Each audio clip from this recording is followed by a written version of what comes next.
Alright. So this speech is going to be a persuasive speech about the Life of Conception Act. And I would like to persuade my audience with evidence that it's not okay. The thesis is it goes against women's rights on their bodies and the idea that an abortion can save a woman's life, and that can be gone due to people's religion or wrongful science beliefs. Okay. Imagine living in a world where a woman can have her rights to do whatever she feels what is best for herself and her family's future. Why is abortion looked at negatively? Why is that? And what LACA is it's a motto to help women and their rights.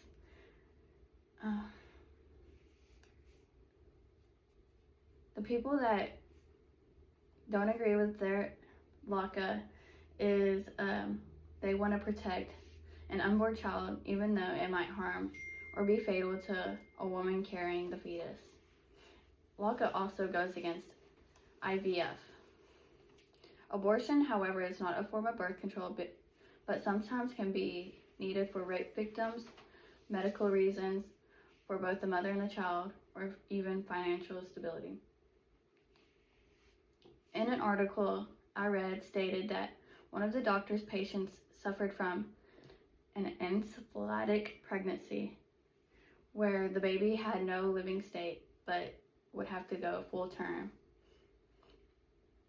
Knowing that she couldn't get an abortion, she would have to go through people asking her when the due date was, what the gender was going to be, or what the name was even going to be. That had to be horrible for her mental health.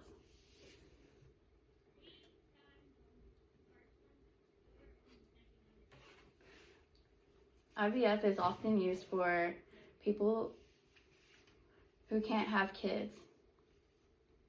And LACA wants to get rid of that. Can't see that. Bill defines a fertilized egg as a legal person. A definition directly contradicts the established medical practice in vitro fertilization, known as IVF, thereby threatening the ability of thousands of families to conceive. IVF involves creating multiple embryos, a necessary step because many fail to develop carry genetic abnormalities or simply don't implant.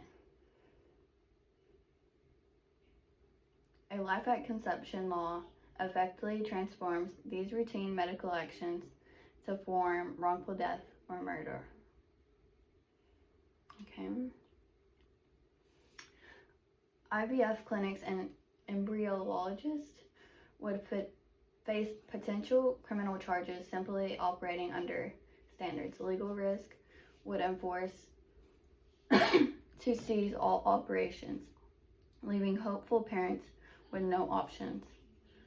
By getting rid of the availability to freeze, store, and make medical decisions about the embryos, the bill removes the flexibility and success rates of IVF for a viable option for those struggling with infertility, a disease affecting up to 1 in 6 couples globally.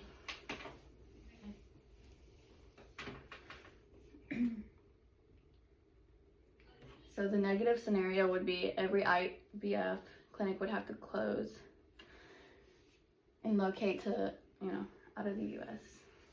And it would be a loss for embryos during the IVF process. So the positive scenario would be fertility clinics would continue to operate safely, utilizing medically proven practices, including appropriate handling storage of embryos to maximize success rates and allow families to be formed.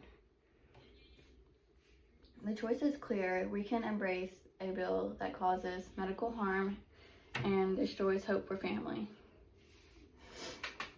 Or we can reject the future of medical science and art respected.